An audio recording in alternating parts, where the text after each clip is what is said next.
Okay, everyone, we are going to get started. Thank you all for being here. First off, this is our second set of leaders meeting for Summer Camp 2021. We will be recording tonight's meeting, and we will, like we did last month, we will record both Sunday and Thursday nights, splice the best bits together, and post that up on our website and Facebook. I do want to say tonight we will be using the Q&A feature like we were last time. If you were on Sunday with us before, we didn't have it so everybody could see the questions. We have changed that so you guys can all see each other's questions and upvote and downvote questions that are really important so that we can see what you guys really want answered immediately, and we will do our best to get those all answered. So if you do have questions, please put those in the Q&A part of or the Q&A chat. All right, and one last reminder, this information is as of April 25th. It is all subject to change. You will be happy to hear that we are heading in the right direction, but do want to say that this is the guidance we have as of, or the plan and operational plan as of right now. All right, so tonight on the call, we have myself. I have the privilege of being the camp director at Lost Valley. My name is Tori Harris. Also on the call is Angie. Angie serves as our food service director for Orange County Boy Scouts of America. You may have seen her at the Irvine Ranch Outdoor Education Center and eaten lots and lots of her great food, and we are lucky to have her with us at and helping at Lost Valley this summer. My name is Bijan. I will be the assistant camp director for Lost Valley this summer. Hi, my name is Michael Umke. I'm the director of outdoor adventures for Orange County Council. I work with the 4 properties and their strategic direction, being Lost Valley, as well as the Irvine Ranch Outdoor Education Center, Newport Sea Base, and Oso Lake Scout Camp. So I'm giving some support to Tori and making sure that Lost Valley is in great shape for you guys this summer. Cool. Thank you, everyone. All right, so tonight's meeting, we're going to cover the following topics. We're going to talk first about California's COVID-19 update and how that applies to camp. And like Tori said, how that applies to camp as we know it now. Next will be program, covering Scout and Unit program. Following that will be menu and food service. Then we're going to answer a couple questions about check-in, talk about the flow of how you will come into camp and what will happen when you come into camp.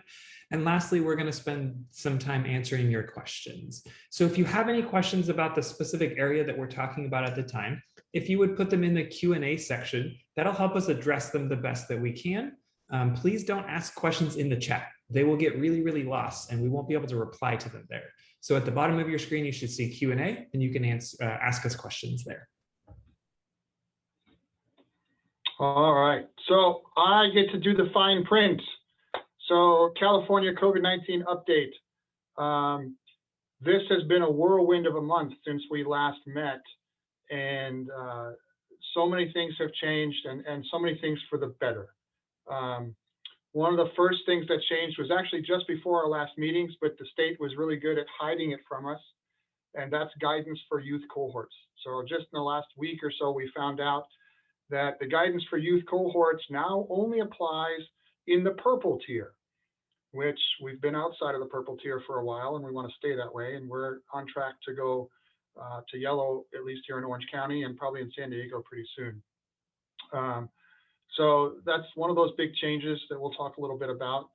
The California Department of Public Health and the governor also put out a memo about beyond the blueprint for a safer economy. They did that on April 6th, and it talks about a projected June 15th that all industries across the state will be able to return to normal operations while maintaining some common sense risk reduction measures. The 2 measures they list are masking and vaccinations. They were very clear that we only get there if a certain number of things happen, including continued levels of vaccinations increasing, controlling the hospitalization rates and vaccine access, and that the efficacy of vaccines are successful against any kind of new variants that come to California. So that is one that comes with a lot of questions.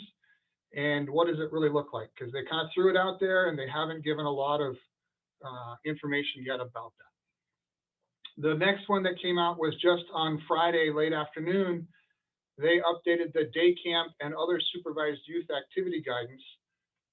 They essentially took the guidance that they had written for June of 2020 and they threw it out. And I say they threw it out because they really did. They took the whole thing, they threw it out, and now they simply said it's based on specific portions of the K-12 school guidance. So the schools have about a 15-point plan, and they've said, I believe it's 4 points from the school plan is relevant to day camps and other supervised activities. So it's, these things just are moving us toward what we refer to as an open economy, and will change what we're doing. So if we kind of keep those in mind, and we'll look at the next slide, and I'll kind of wrap up the COVID from that.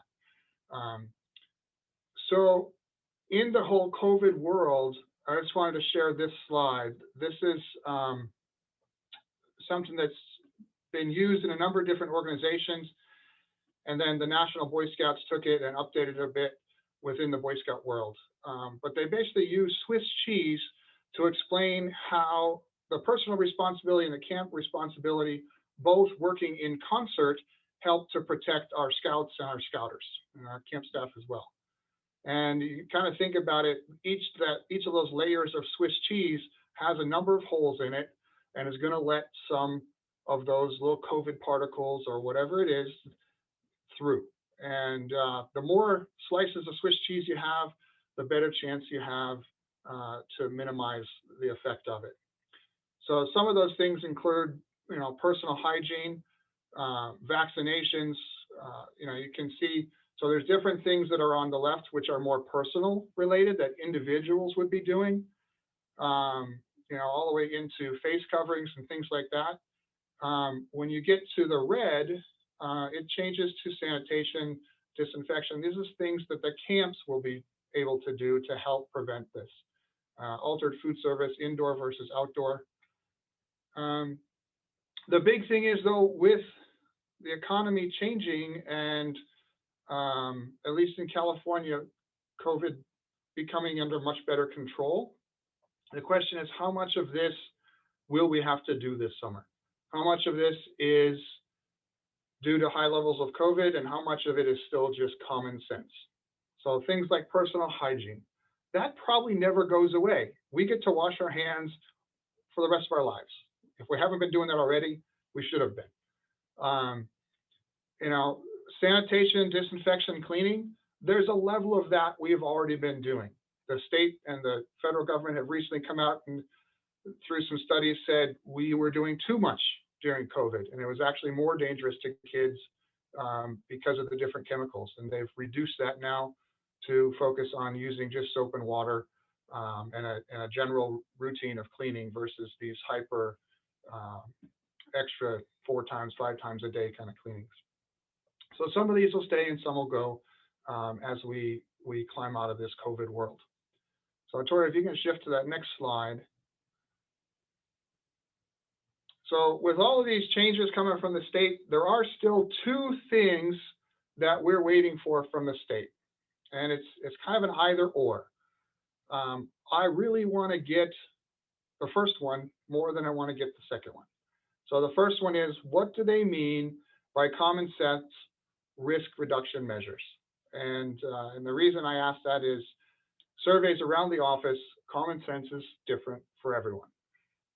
So what kind of things are they looking for in addition to increased levels of vaccine and continued wearing of masks?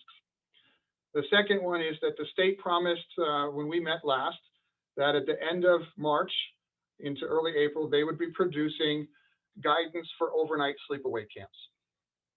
The state has not yet done that. So we still await that information. That would be effective on June 1st. But this open economy would be effective potentially on June 15th. So in a sense, do both need to come? Maybe not, but the one that really needs to come is the open economy if we all continue to work together to prevent the spread of COVID. So based on all of those changes and a number of different conversations at the Orange County Council board level, as well as with senior staff here in Outdoor Adventures World, we have come to a conclusion that we are going to shift the focus of Lost Valley from a blueprint plan into an open economy plan. And what that means, we believe at this point, Lost Valley is going to look much more like a typical summer that you might recall from 2019 or previous than it will to what some of the camps in the country were able to pull off in other states last year with the cohorts and things like that. So, and that's been with a lot of debate and a lot of looking at data and looking at different things that are coming out from the state, from the CDC, and from other agencies. And it really does look, if we continue to move towards that open economy by helping each other with wearing masks and using small groups and doing things outdoors, that by this summertime, we'll have a very high level of vaccine in California, and we'll be in a much better position to open up camp. Excuse me. On that note, I'd like to introduce Tori to then talk about what does program look like in a semi-normal world called the open economy. Yes. So as Michael said, we have 2 plans. So tonight we're going to be focusing on the open economy plan. What we presented in March would be our blueprint plan. And so as Michael was saying, this plan looks closer to what we think of summer camp as. You know, you have your standard merit badge sessions. Kids are moving independently with their buddies around camp. And we're not necessarily having the cohorts move as one. So we still anticipate masks and distancing within this, but we do not anticipate the cohorts. So let's look at what the schedule goes back to. So this is updated for 2021. We're still working on it, but that brings back Polar Bear. We're still doing assemblies, breakfast, and then we have our 4 merit badge sessions as well as open programming. So it really goes back to our traditional schedule. And we'll get into, I already see some questions coming in about merit badges. So as you can see, the schedule reverts back to a whole camp schedule versus a cohort schedule like we presented on last month. All right, so we saw this last month and it was a little bit different. So now this is the open economy program plan and model. So as we can see, kids and scouts are going to be able to choose where they go and not move as a cohort. And so what that means is we'll have different program opportunities and be able to do our ATV program and our Cope Borrego program, which were hot topics last month. We can now offer those because we know that we can create groups from the troops in order to operate those programs. So this is the updated merit badge schedule. We'll talk about it a little bit later, but we will be posting the merit badge schedule. So that is when merit badges are offered, what sessions, as well as the prerequisites on Wednesday. So on Wednesday, you guys will get a PDF of this. All right. And then talking about our unit program. So that is our evening program, our afternoon program, our polar bear swim or polar bear bike ride, all that kind of stuff. So these things are still on the docket, right? This is stuff that we talked about in March. These are things that you guys can all choose from, and we're going to have a registration set up for you guys to choose to do. So these are still options for all of you. But it could be you know, you might have a smaller group. So you could have a patrol go and do it. So 4 to 5 kids rather than your whole cohort doing it like we were talking about in March.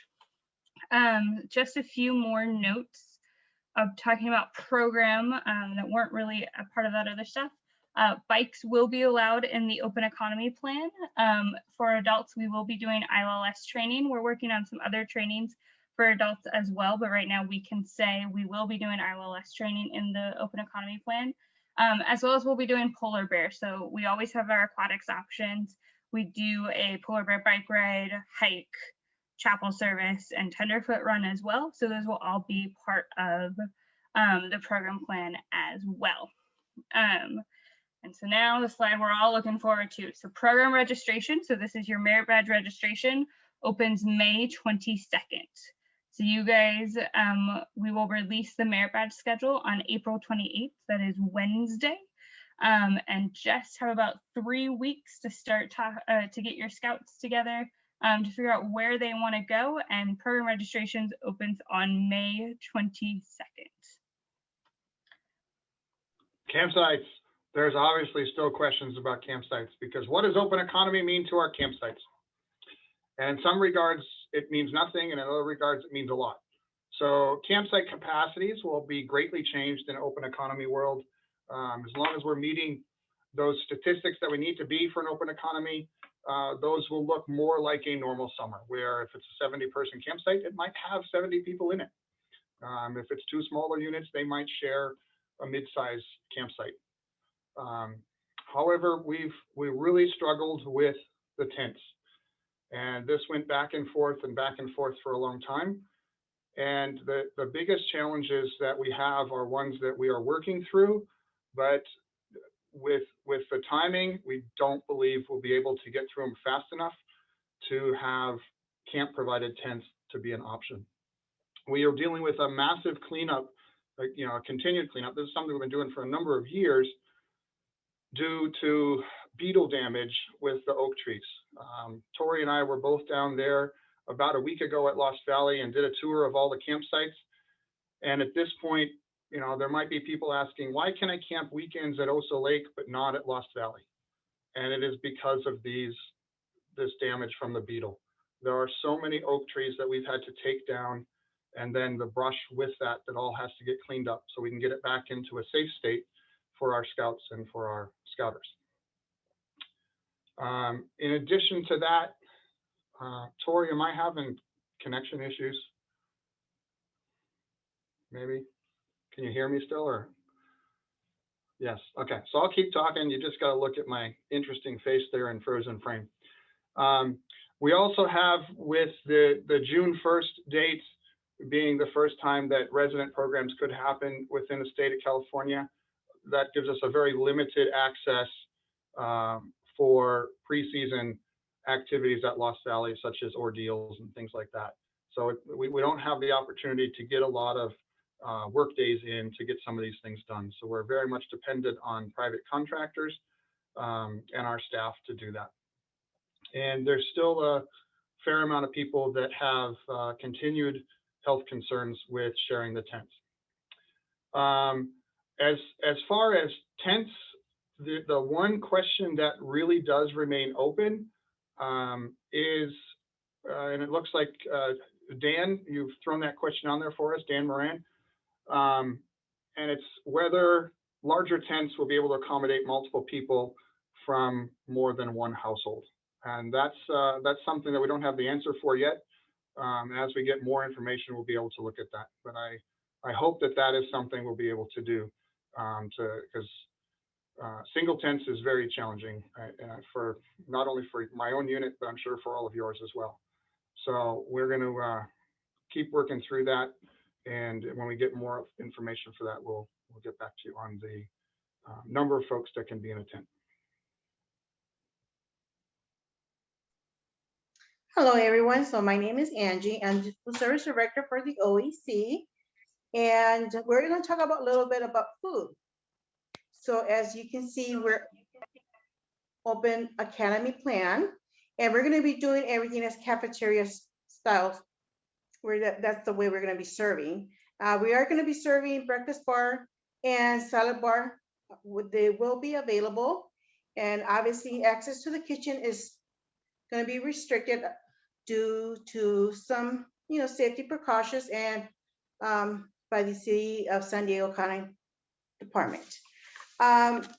We have the menu that I have created where it is one menu only.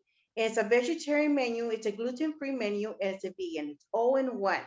So we have done one menu for the making sure everybody knows it's for vegetarian, gluten-free, and a vegan. Please let us know if you have any dietary needs. You must let us know when you're registering, not when you're at the camp. It makes it kind of a bit challenging.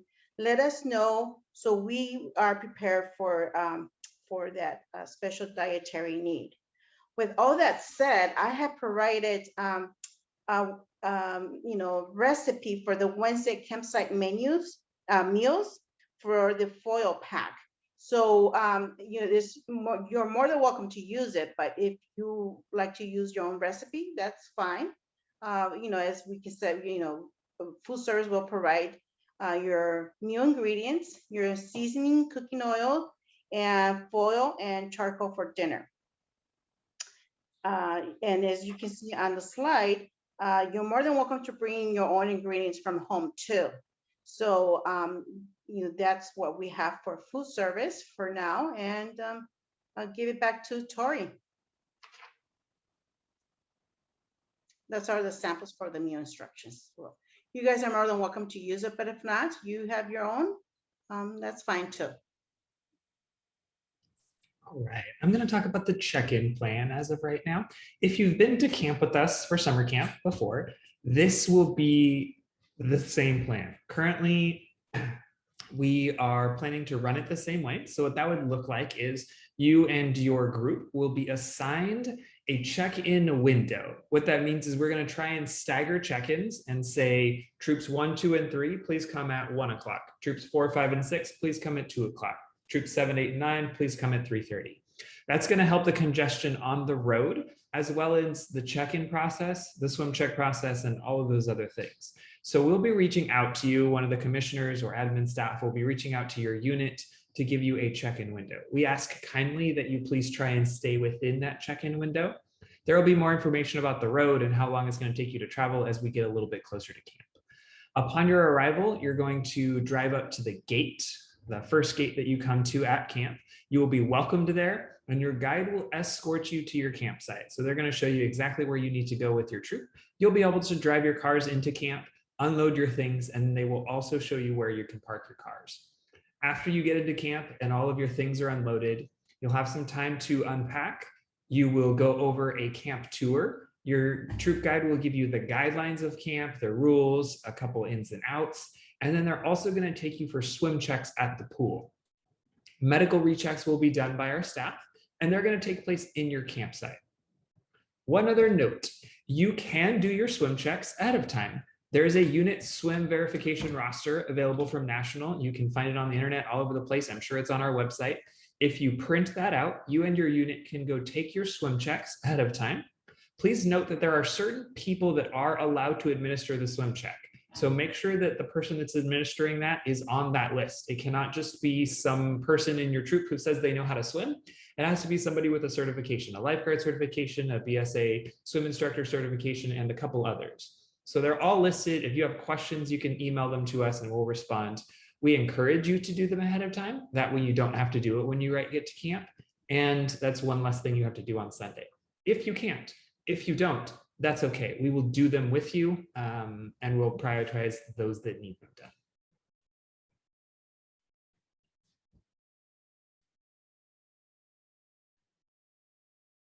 All right, so topics for future meetings. If this is your first meeting, we are planning to have a meeting every month. So we had a meeting last month. We will have a meeting next month. Each month, we are going to be talking about different things as we get to know them, as we get more answers to questions, and as you ask us questions. So some other things that we're planning to talk about at future meetings: COVID-19 updates, program updates, emergency procedures, facility-specific things, and more questions. Our next set of leaders meetings are May 23rd and May 27th.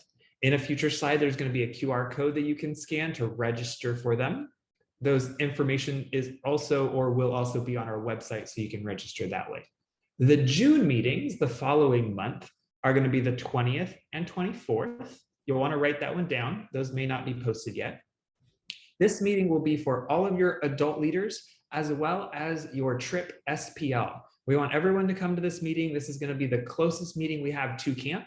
We're going to have the most amount of answers here, and we want to give you that time to ask us the questions that you have before camp so we can answer them and to tell you all the things that we think is going to help make your week successful. So this month's meeting, May 23rd and 27th, you only have to come to one. You can come to both, but the information will be the same.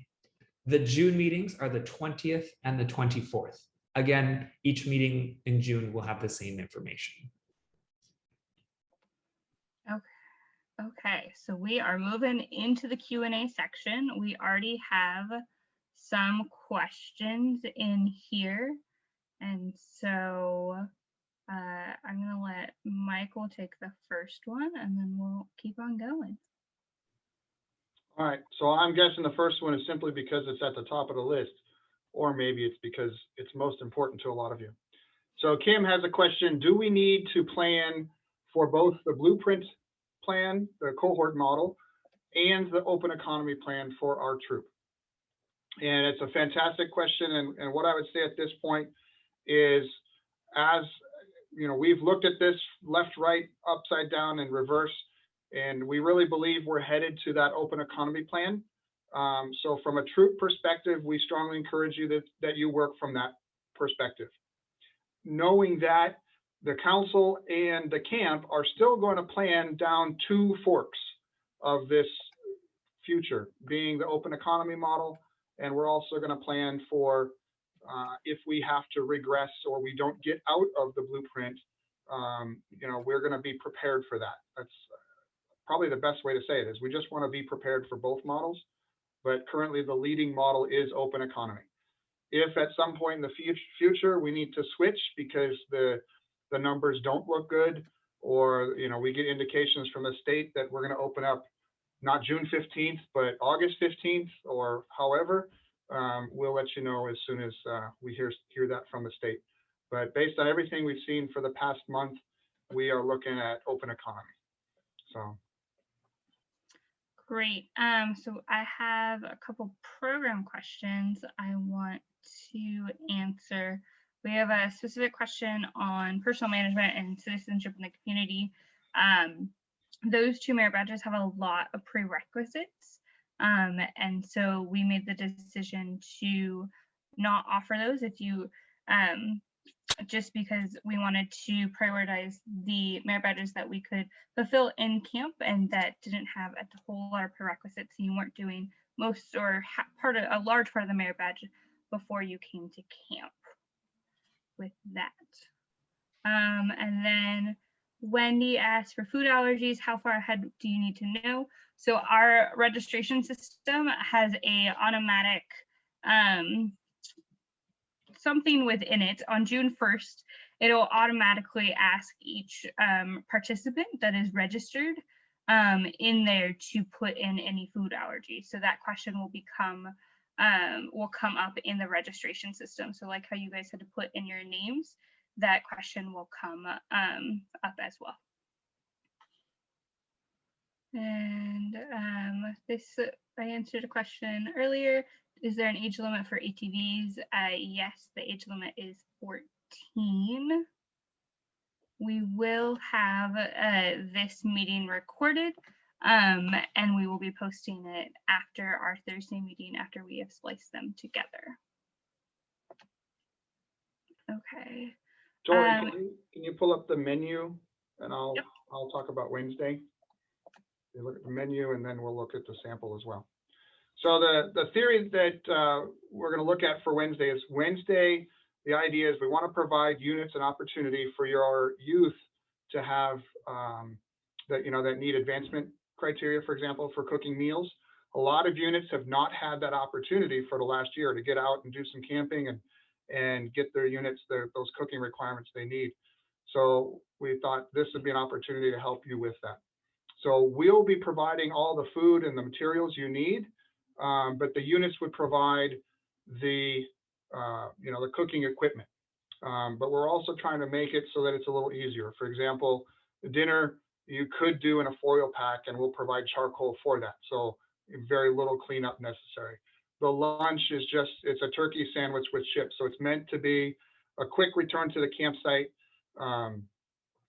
Two members had gone to the dining hall from the group and gotten the food for their troop. And you're making sandwiches and fruit and chips in the campsite. Breakfast is got some options for you. You can do a breakfast skillet. You could do eggs in a bag. You could do a number of different things based on what your unit's preference is or what your patrol's preference is.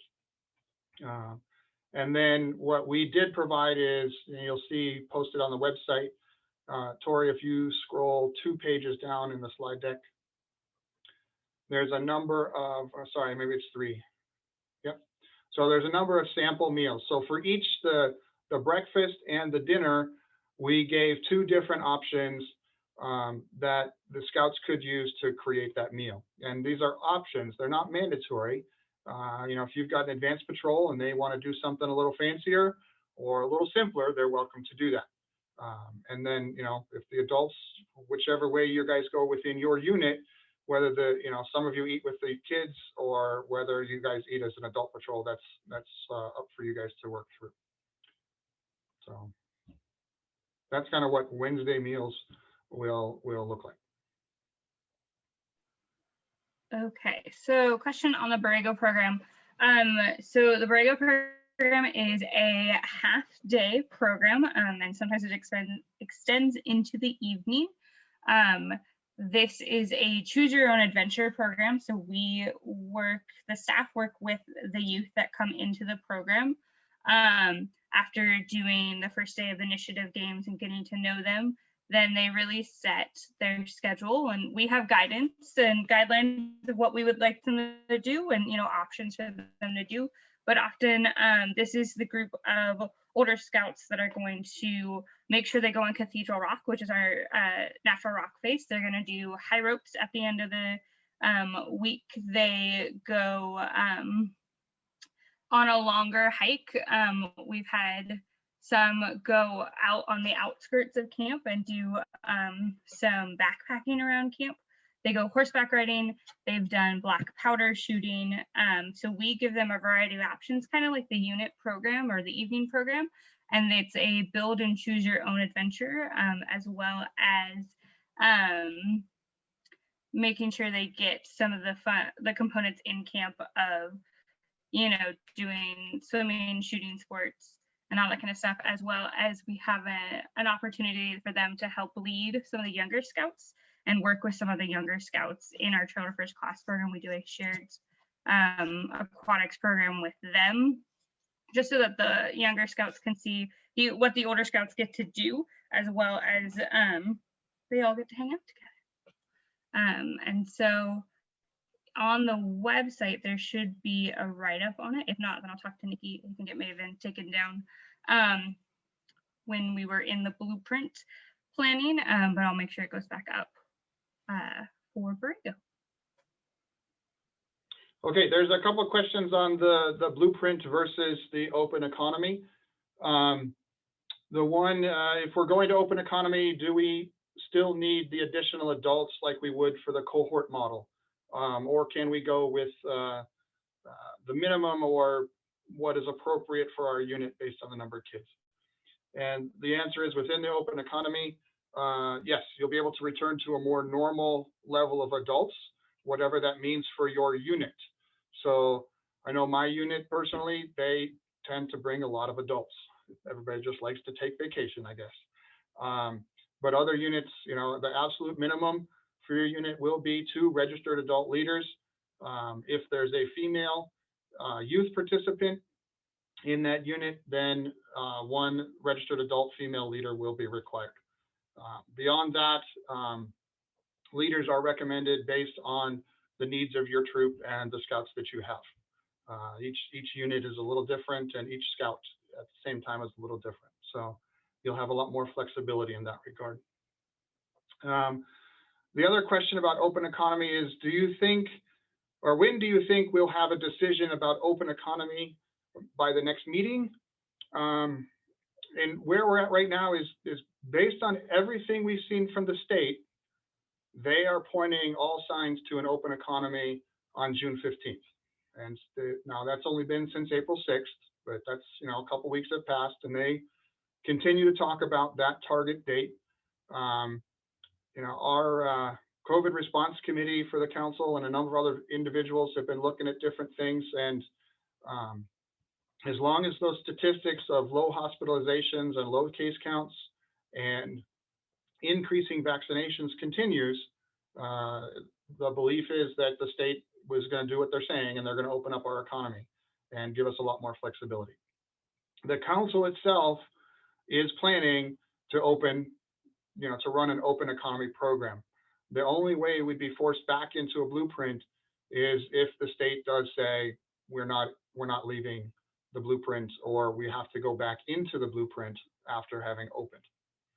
So we're really planning for that open economy, you know, and I think in the future meetings we'll have, as we get closer to that open economy date, we'll have better information as to some of the common sense measures that they talk about. And so, because so far they've only talked about continuing wearing masks and an increase in vaccinations. Tori, do you want to answer the one on kitchens for Wednesday, including propane?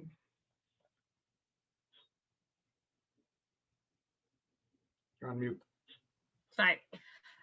So for Wednesday, we will provide charcoal for you guys, and the foil to do that meal. I'm gonna go into the cooking part of this, and then so troops will need to provide camp stove, so essentially a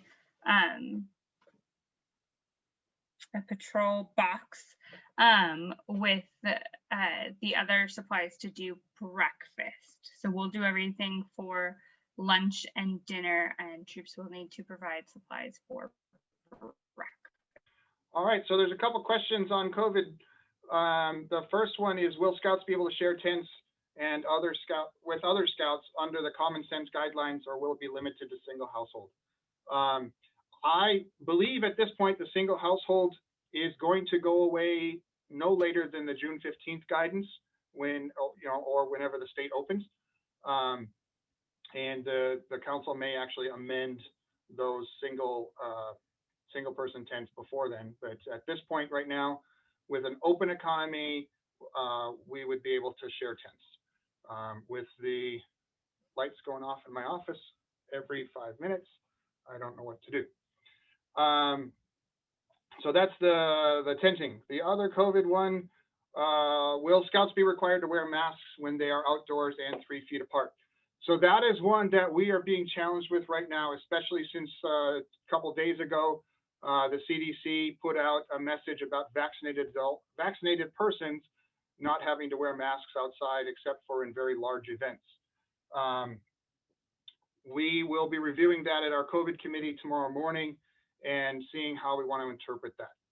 The leading guidance right now is that in the open economy plan, they are still asking to wear masks. And the big challenge for us in the scouts is we will have a whole bunch of kids, many of which will not have had an opportunity to get a vaccine. And as such, the leading model is that we're probably going to wear masks as adults, simply as the role models that we are, so that we can encourage our kids to be safe too. If that should change, we will pull the plug on masks, because I would rather have no masks. But we just need to make sure we get there. So that'll depend on the vaccination rates and things like that. And then I think there was one more about quarantine requirements before scouts come to camp. Tori, if you flip back to that Swiss cheese model, in that, you know, if we are in the blueprint economy, which we believe we are leaving on June 15th, if we leave that model, then a quarantine at home, or what do I think they refer to it, a behavioral quarantine, would not be necessary. If we're still in the blueprint, it would be necessary, but in open economy, it's not. Open economy, it's return to normal, and it'd be simple things. Now, does that mean it wouldn't be recommended to spend some time at home before you go to camp? You know, anything we do that's common sense and is easy enough for us to do is going to help, because it'll still be out there a little bit. It's just much less chance as we get more and more people vaccinated. There's a couple more questions regarding transportation and things, you know, kind of hangovers from the blueprint economy. Question, are parents still recommended to bring their own Scout to camp? Within the blueprint economy, carpooling is an option, as long as the carpooling is within that same cohort. However, for the open economy plan, it's back to some semblance of normal. Probably would still have masks in the car, but you could have multiple people in the car, and you know, every parent bringing their own kid to Lost Valley just would not work, even in well, it wouldn't work in any kind of model. So there's going to have to be some form of carpooling to get that. We just can't handle that many cars down the road. There was a question about, can we bring a trailer to transport our bikes? Sure, why not? As long as your trailer can handle the road.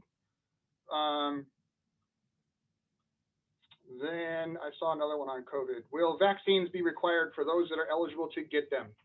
We are not, based on guidance from the National Council, we are not requiring vaccines. However, we do strongly recommend them for anyone who's eligible. Currently in the state of California, that's 16 and up. And I'm told that within the next few weeks, it looks like that will switch to 12 and up once the final approval is reached through the CDC. They've got all the data and they're doing their final reviews on that for 12 and up. So do strongly encourage you to get in line. Obviously, the more people that get vaccinated, the quicker we're going to get through this pandemic. And it's really our opportunity as Scouts to do that service to our community, to be the ones that step forward to get that vaccine, if we're in good position to do so, and help us get towards that herd immunity. A couple more food service questions. Will the mess hall be filled up as usual, spaced out, or less capacity? If we're in the open economy plan, it will be filled up. This summer, our capacities were running a little bit less than normal, but we'll probably have some of the staff eating outdoors to give a little more elbow room. But if it's open economy, we won't do the spaced out. If we do have to revert back to the blueprint economy, then we'll be working through that and observing the requirements of either 50 or 75% capacities and using more outside dining on the front side of the dining hall. As far as David Creamer, you got a great question that I don't have the answer for. What is the vegetarian choice for Wednesday dinner? We'll get back to you next month, because it looks like we might have missed that one, and that's a great for catching that for us. We'll get that fixed. I will. Go ahead. I will say in the past, and I'll confirm with Angie, and we'll look at it. Typically, we've done a black bean vegetarian patty. So it's been similar to and cooked similar to the hamburger patty. It's just been a black bean patty. Yeah, it's going to be, yeah, absolutely right, Tori. It's going to be a vegetarian patty. It's a polka burger. It's vegetarian/vegan patty. Then a question about for Scouts that don't need the cooking requirement, is the facility open, the dining facility open on Wednesday? Wednesday, so you hit the nail on the head of why we're doing Wednesday camping or Wednesday cooking in the campsite. After 12 months of a lot of units not having any opportunity to camping, there's a lot of pent up demand for some kids to get some cooking and get through those tenderfoot second class requirements.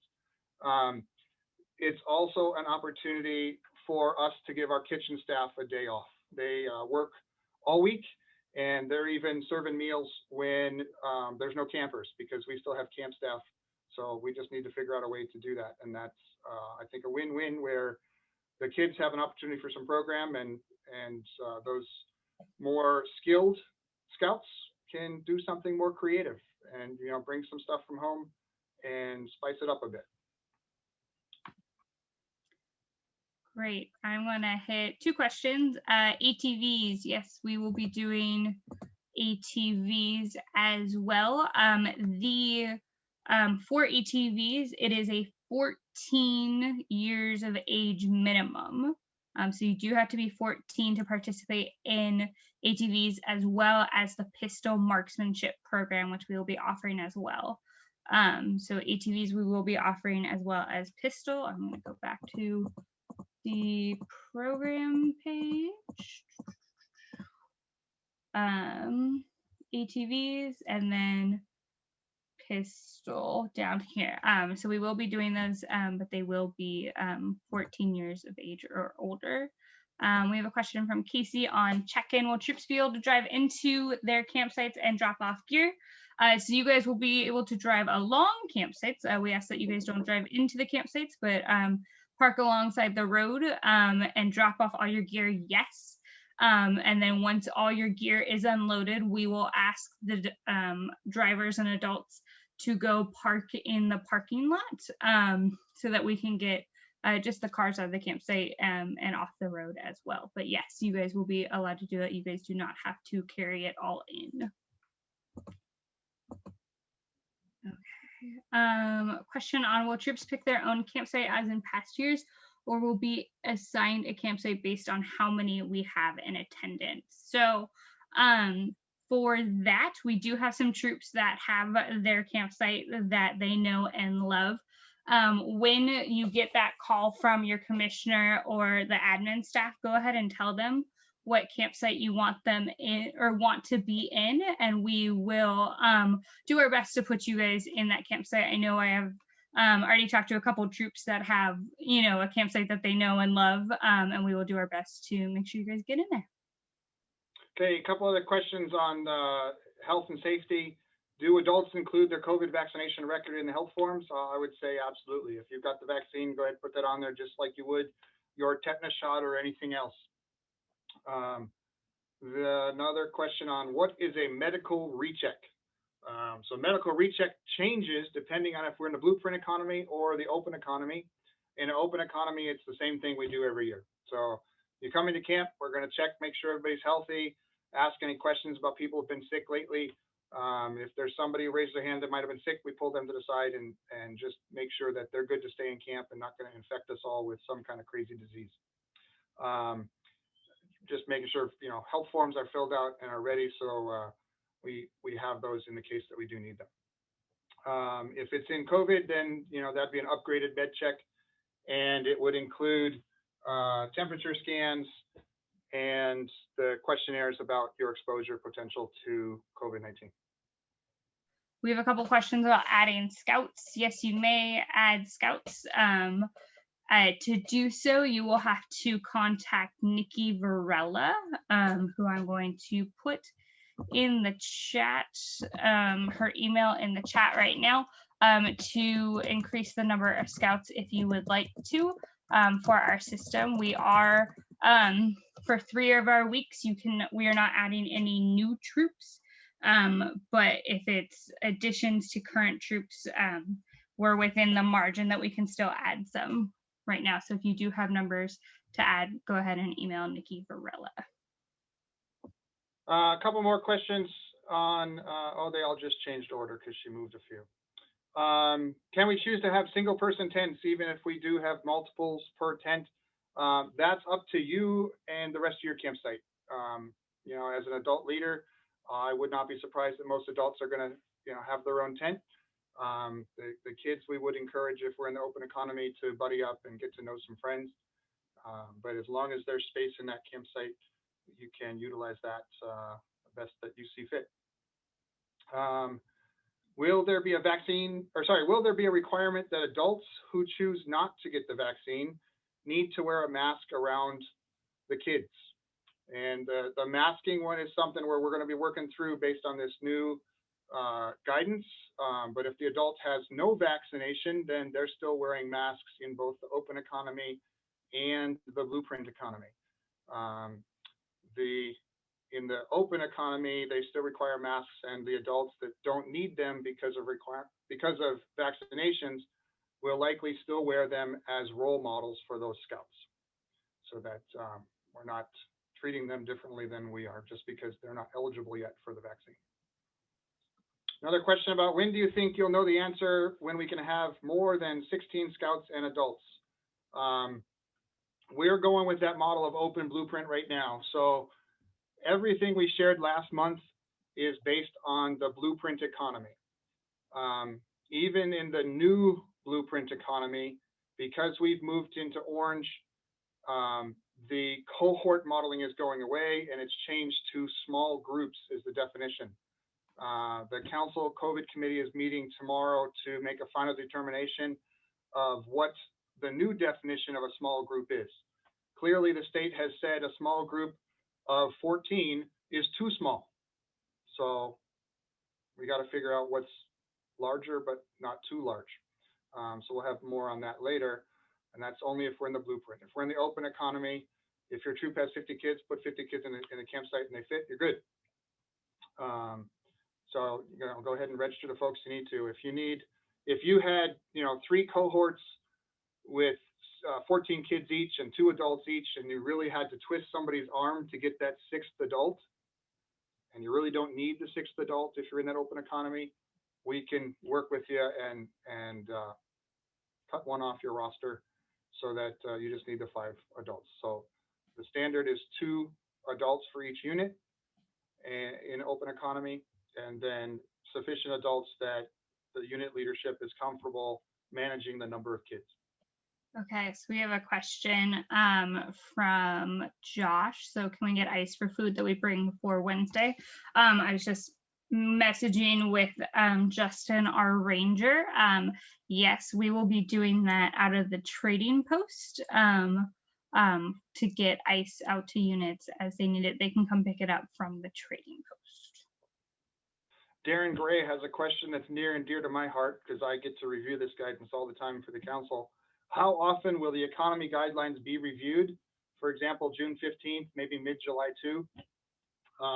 Unfortunately, for the past year, it's been my every night that I go home. It's like the last thing I check before bed, see if the governor's given us any great news or not. So we do constantly review that. Typically in seriousness, it's at least once a week to make sure the state's not slipping something by us, or we miss something that we're in the wrong position that we need to be in to do our parts to keep folks safe. So we're doing that to keep them safe, but also we're doing it so that we can get scouting opened up and closer to normal as fast as we can. That is safe. And as Dr. Chen, our council physician, said one time, scouting's not meant to be convenient, it's meant to be safe. So I think just taking that to heart and doing what we can to play our part is where we're at. Trading post past years, very difficult to get kits needed for merit badges. Can they move them to the merit badge or have separate tables outside just on the kits? That is something that we've talked about a number of times this winter, and we are changing drastically. Merit badge kits, while they may be available in the trading post for kids that want to buy them that are not in the merit badge, those that are in the merit badge, when they sign up for the merit badge, that cost will be added to their bill, and then the kits will be available in the program area. So if they're doing leatherwork merit badge, that kit will be ready and waiting for them when they show up, so that they don't have to have that mad rush in the trading post just to get their supplies for that week. Okay. We have a question about tents to be placed on wooden platforms or ground. Right now we are looking at doing them on the ground as we don't know the size of everybody's tents that they are bringing. So that way we can create enough space and a lot more space for troops bringing tents to put down. We have a question on COPE. So for Camp Borrego, there is no minimum age for Camp Borrego. We do promote it as an older scout program, but so that 13-year-old Eagle is welcome to join us. It is definitely for our more mature scouts, just based on what they are doing, but there is no age limitation on it. We have a question on trail rides. Yes, we will be doing trail rides through our equestrian program as well as the horsemanship merit badge. We have a question on, is there a cutoff for making those changes to the troop roster? Pankaj, I assume if it's ads, that's going to depend on the week as we get close to capacity. So it could differ week to week. But we will do our best to accommodate. If it's changing out names, that's something that we'll do in the system working with either Bijan, myself, or Nikki. Tori, can you advance the slides to the next one? Yes. The open or the group program stuff? Yes. Here we go. So there's a couple of questions about evening program. Oh, you went too far. There you go. I'm sorry. I was just trying to see if trail rides were on there, and it appears that they are. So trail rides will be back in the open economy. In the blueprint economy, the way we were doing trail rides was having the groups have an option to cycle through a trail ride. But in the open economy, then you can sign up through those, and those tickets will be available in the trading post. Questions about tents in the campgrounds. So that the tents that are set up are the ones that you are bringing from your own unit, and the capacities of those sites will be adjusted based on using personal tents. Most of them based on a typical scout tent of estimated about 10 by 10. And then I'm sure there's a couple of scoutmasters out there that are going to bring the Taj Mahal. But there'll be plenty of flexible space for you to massage your tents the way you need to, so you can get those all up. Within the open economy, we do believe that you'll be able to have multiple scouts in tents, but still have that option. If you need the extra tent because a parent's not comfortable with his or her child sharing a tent, that you can have that extra space. Question for evening program. So the evening program is on there. There's a question, can scouts from previous Lost Valley weeks get some of their prior blue cards finished for certain merit badges? Absolutely. There's different open program times where they'll be able to go to visit the counselors in that area and finish up those few remaining requirements, or bring in notes from scoutmasters if there was something that they had to do back at home. So definitely you can bring those partials back and get those finished up. We have a question on the leader's guide. We will put out the open economy leader's guide by the end of next week. We'll put in what we have for open economy and send that out to you guys and post that on the website. Question on the packing list. It'll be relatively the same as previous years, yes, with the difference being extra masks as well as tents, yes. We have a question from Steve. Will there be a lifeguard program for senior scouts and adults? We are looking into that and how it works into our aquatic schedule and seeing if we can offer it. We would like to, but right now we are making sure we are offering enough swimming and life-saving classes, and then we'll offer that as a secondary. I'm muted. Looks like, oh, well, I was going to say that is the last question, but now my monitor froze again.